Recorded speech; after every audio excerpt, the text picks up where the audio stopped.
Olá, alunos, tudo bem? Eu sou a professora Manuela, de Ciências, e hoje nós vamos aprender sobre os modelos atômicos. Bora lá? Antes de ver sobre os modelos atômicos que foram propostos, nós vamos voltar um pouquinho no tempo e vamos tentar entender como que se chegou nesses modelos. A primeira pergunta que eu te faço é: do que você acha que é constituída toda a matéria que existe ao nosso redor? Você já parou para pensar sobre isso? Sabemos que existe uma grande variedade de substâncias, mas por que elas são diferentes? Bom, tem muitas maneiras de explicar esses eventos naturais, do que as substâncias são formadas. Algumas dessas explicações são baseadas em teorias, observações, experimentações científicas, outras são baseadas em crenças religiosas. No caso da ciência, o nosso foco não é nas crenças religiosas, mas sim no conhecimento das ciências naturais, nas quais a gente vai tentar explicar aqui.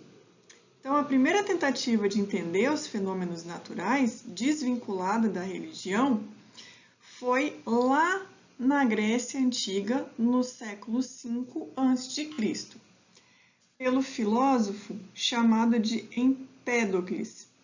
Ele imaginou que toda matéria era formada por uma mistura de 4 elementos: água, terra, fogo e ar. Esses desenhos representam os símbolos desses elementos. Ao juntar esses 4 elementos em proporções diferentes, ele acreditava que seria possível obter todos os outros tipos de materiais que existem na Terra. Mas, assim como hoje algumas pessoas discordam umas das outras, naquela época também. Então, nem todos os filósofos gregos da antiguidade tinham essa mesma explicação para a natureza da matéria, ou seja, para explicar do que a matéria e as coisas ao nosso redor eram feitas. Então, por volta de 400 anos antes de Cristo, dois filósofos chamados de Leucipo e Demócrito elaboraram a filosofia atômica. Então, esse aqui é o Demócrito. Eles falavam que toda matéria seria constituída de pequenas partículas, partículas essas denominadas de átomo. E esses átomos, essas partículas, seriam a porção mínima e indivisível da matéria, ou seja, em outras palavras, o átomo seria a menor parte da matéria. E as diferentes propriedades dos corpos seriam explicados pelas diferenças de tamanho, forma e movimento dos átomos, ou seja, as matérias diferentes que existem ao nosso redor seriam formados por átomos de diferentes tamanhos e formatos e pelas movimentações deles. Então, a partir dessa filosofia atômica, foi se evoluindo o conhecimento até chegar nos modelos atômicos. E o que são os modelos atômicos? Eles não são definitivos, eles ainda não estão totalmente prontos. Os conhecimentos sobre ele não estão fechados. Eles estão sempre em constante evolução e alterações conforme o conhecimento vai evoluindo, certo? Então, conforme os cientistas vão fazendo novos experimentos em cima dos átomos, eles vão aperfeiçoando os modelos atômicos.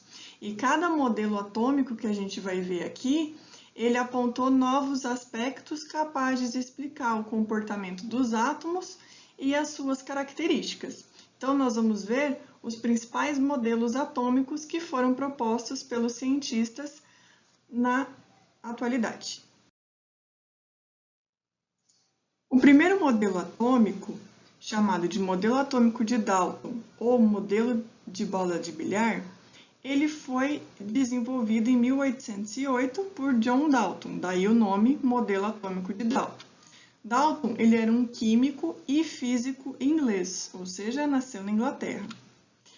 Ele fez uma teoria para tentar explicar a constituição da matéria, Vale lembrar que naquela época eles não tinham todo o conhecimento que a gente tem hoje. Então, não julguem as conclusões que ele chegou. Tentem entender com base nas informações que ele tinha. A matéria para Dalton seriam formadas por substâncias compostas de átomos, como já havia sido falado na filosofia atômica lá pelos gregos. Os átomos, então, para Dalton, seriam partículas maciças e indivisíveis, como uma bola de bilhar. Daí o nome modelo de bola de bilhar.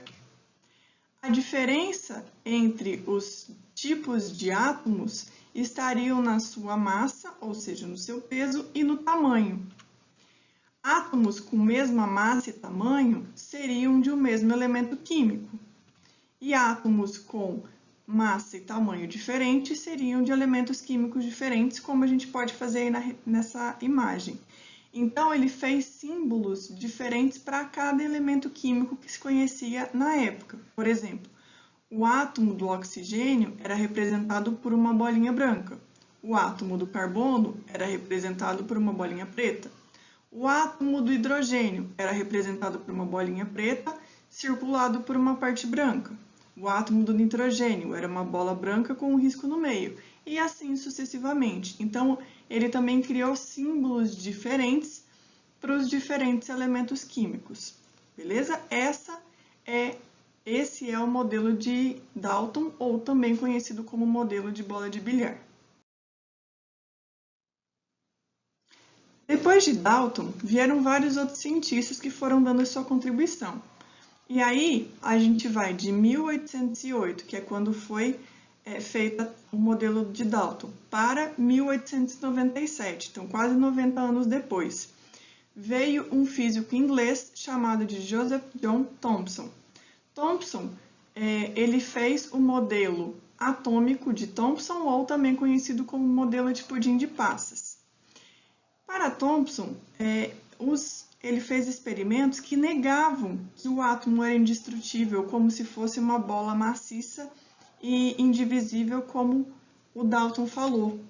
Ele viu nos seus experimentos que o átomo ele tinha partículas com cargas negativas, que depois é que foi dado o nome de elétrons, ou seja, para ele, o modelo de átomo é como está representado aí nessa imagem, no qual a gente tem esferas de cargas negativas inseridas, incrustadas numa esfera com cargas positivas, certo? Então, o átomo seria formado por cargas positivas com elétrons aí, né, cargas negativas inseridas nele. Por que pudim de passas? Porque as cargas negativas estariam no meio do átomo como se fossem passas no meio de um pudim, ok? Daí o nome modelo pudim de passas. Depois dos estudos de Thomson, passado um pouco mais de 10 anos, veio outro cientista chamado de Ernest Rutherford. Ele era um físico neozelandês e ele foi estudante das pesquisas coordenadas por Thomson. Rutherford, ele e outros pesquisadores, eles perceberam algumas coisas além do modelo proposto por Thomson. Ele percebeu que as partículas com cargas elétricas positivas, chamadas de prótons, não estavam espalhadas por todo o átomo como falado por Thomson, mas sim que elas estavam concentradas numa única região no centro do átomo, região essa que foi chamada de núcleo. E as cargas negativas, os elétrons, circulavam ao redor desse núcleo, ou seja, os elétrons circulam ao redor dos prótons. E esta região onde os elétrons circulam foi chamada de eletrosfera, certo? Então, qual que é a diferença do modelo de Rutherford, ou também chamado de modelo planetário, para o modelo de Thomson? Thomson falava que o átomo tinha as cargas positivas misturadas aí com as cargas negativas. Rutherford e outros pesquisadores falaram que não, que as cargas positivas estão todas concentradas no centro do átomo, numa região chamada de núcleo, e que as cargas negativas, os elétrons, circulam ao redor desse núcleo. Niels Bohr foi um físico dinamarquês que contribuiu muito para esse modelo de Rutherford, porque ele viu que Rutherford estava num caminho muito certo. E aí Bohr fez experimentos com queima de diferentes elementos químicos. E esses diferentes elementos químicos, ao serem queimados, geravam luz de cores diferentes, como representado aí nessa imagem. Bohr associou que cada cor determinava uma quantidade de energia diferente. Ele considerou que os átomos dos diversos elementos químicos apresentam elétrons distribuídos em camadas, ou seja, a eletrosfera, onde ficam os elétrons, estaria distribuída em camadas ao redor do núcleo. E cada uma dessas camadas teriam quantidades diferentes de energia. Dessa forma, quando os átomos dos elementos químicos absorvem energia através do calor, do fogo, por exemplo, os elétrons eles saltam de diferentes camadas e quando eles voltam para suas camadas originais, eles liberam luz com uma cor característica daquele elemento. Para entender melhor isso que eu estou falando, eu vou passar um videozinho de um canal do YouTube que o cara faz o experimento mais ou menos parecido com o que o Bohr fez. Bora ver? Se você é jovem ainda, jovem ainda, jovem ainda, um dia velho será velho. Tá gravando? Tá gravando. Hoje eu vou mostrar pra vocês o fogo colorido. Se você acha que o fogo é azul, vermelho e amarelo, daquele jeito que a gente desenha na escola com lápis de cor, talvez você esteja enganado, porque depende da substância que vai no fogo. Eu não queria fazer essa experiência porque algumas substâncias são meio difíceis de conseguir, mas a Mari ficou atiçando todo mundo lá no blog do Manual do Mundo, e aí agora eu vou ter que fazer. Se você quiser visitar o blog do Manual do Mundo, eu tô deixando o endereço aqui embaixo.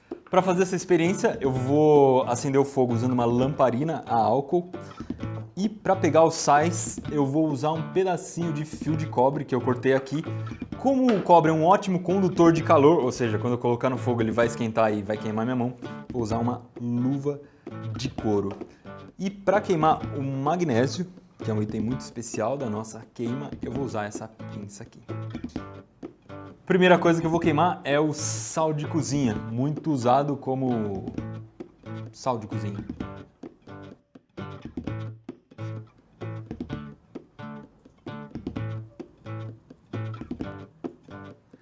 Melhor ver esse negócio num fundo preto, né?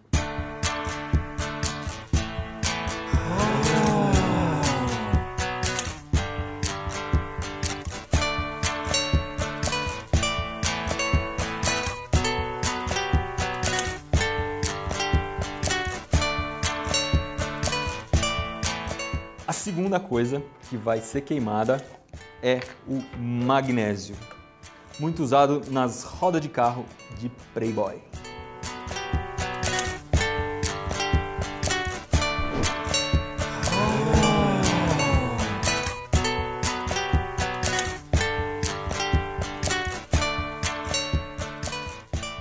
A terceira coisa a ser queimada, e aqui a pirotecnia começa a ficar um pouco mais legal, é o sulfato de cobre, que é esse salzinho azul aqui, que é usado como fungicida na agricultura.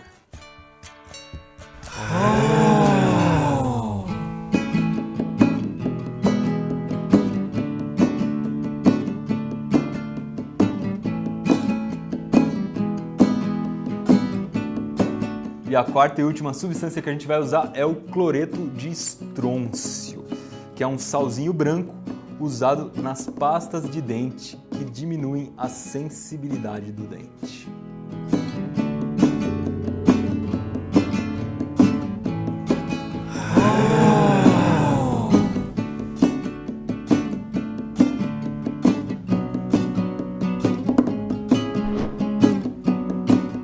você está esperto aí do outro lado, você já deve ter pensado numa aplicação prática muito comum dessas substâncias que eu coloquei no fogo.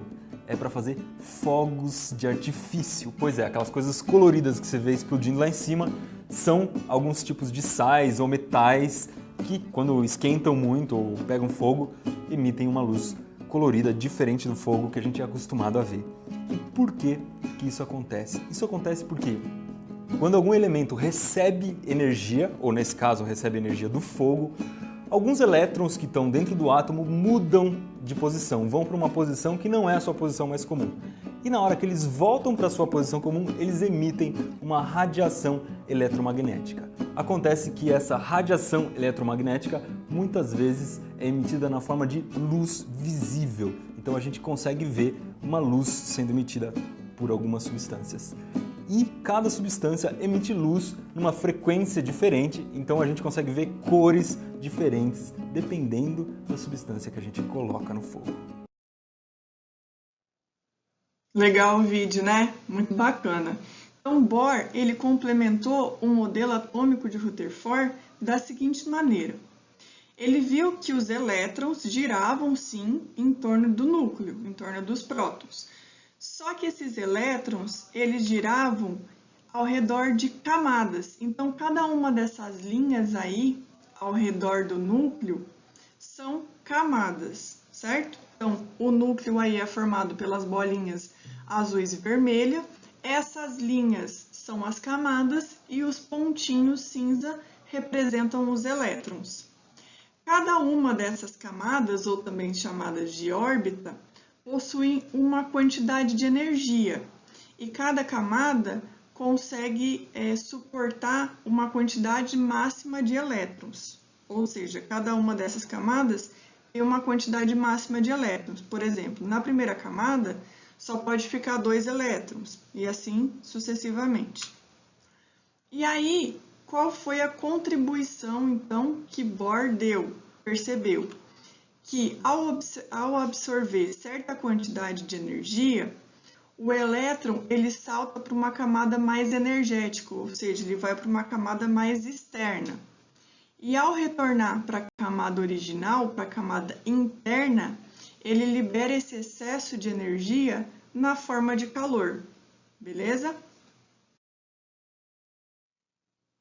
Além das contribuições de Niels Bohr, falando sobre as camadas da eletrosfera, teve um outro físico inglês que contribuiu também para esse modelo de Rutherford, chamado de James Chadwick. James comprovou a existência do nêutron. Até então não se sabia da existência do nêutron. Acreditava-se que no núcleo tinha apenas prótons, mas James percebeu através de experimentos que junto com os prótons existem nêutrons lá no núcleo. E os nêutrons, assim como diz o seu nome, ele não tem carga. Então, os prótons têm carga positiva, os elétrons têm carga negativa e os nêutrons não têm carga, eles são neutros. Prótons e nêutrons formam o núcleo, a região onde se concentra a massa do átomo. E a eletrosfera é formada por camadas de energia, onde se localizam os elétrons. Professor, elétrons têm massa? Tem, mas a massa deles é tão pequena, tão pequena, tão pequena perto da massa do núcleo, ou seja, dos prótons e dos nêutrons, que considera-se como se a massa dos elétrons fosse desprezível, ou seja, desconsidera a massa dos elétrons de tão pequena que ela é. Então, resumindo tudo que a gente viu na nossa aula, a gente viu que para tentar explicar aí do que a matéria era feita, começou lá com os filósofos gregos, certo? E aí depois veio com os cientistas, em 1808 com o modelo de Dalton, ou também conhecido como modelo da bola de bilhar. Depois, em 1897, veio o modelo de Thomson, conhecido como modelo do pudim de passas. Em 1911 veio o modelo de Rutherford, conhecido como modelo planetário. Por que modelo planetário? Porque era como se os elétrons fossem os planetas e o núcleo fosse o Sol. Então, os elétrons ficam girando ao redor do núcleo, assim como os planetas giram ao redor do Sol, daí modelo planetário. E depois, em 1913, teve o modelo de Rutherford-Bohr, com as contribuições de Niels Bohr e também depois de James Chadwick no modelo de Rutherford. Nossa aula se encerra por aqui. Qualquer coisa vocês podem procurar eu, Manuela, ou a professora Sabrina, ou a professora Graziella. Estamos à disposição para ajudá-los. Abraços, bons estudos e se cuidem!